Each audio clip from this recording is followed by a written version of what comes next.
Gitmeyle sen ettin mənə zulüm. Gitmeyle sen ettin mənə zulüm. Hiç zaman toxunmasın ayağında şagüle.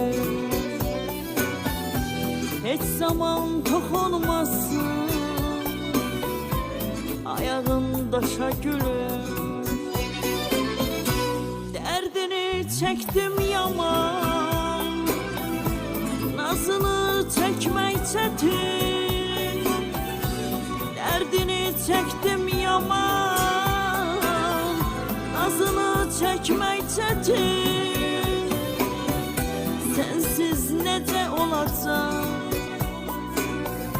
sonu bu məhəbbətin? Sensiz nece olacak sonu bu məhəbbətin? Ya məni öldür qurtar, ya da ki yaşat məni. Sen yoksan diye gülüm yaşatmır hayat məni. Ya məni öldür qurtar, ya da ki yaşat məni. Sen yoksan diye gülüm yaşatmır hayat məni.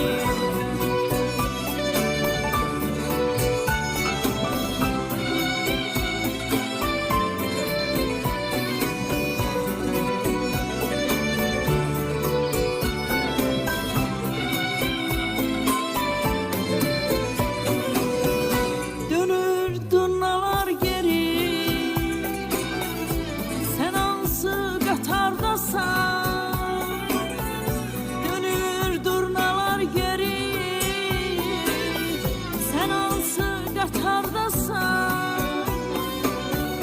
Sen sevgiden doğulan şirin mahnılardasan. Sen sevgiden doğulan şirin mahnılardasan.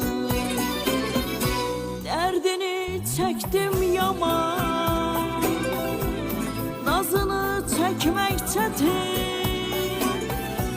Derdini çektim yaman, nazını çekmek çetin.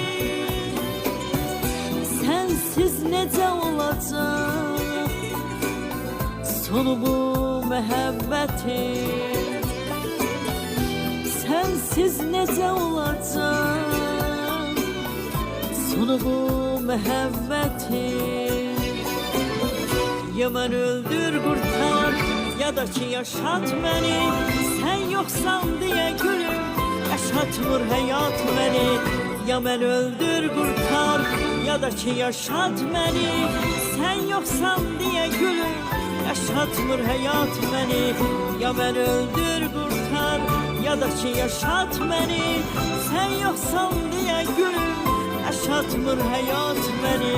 Ya mən öldür qurtar, ya da ki yaşat məni. Sen yoksan diye gülüm yaşatmır hayat məni. Teşekkür ederim Gülarə xanım, bax bu gözəl ifaya görə.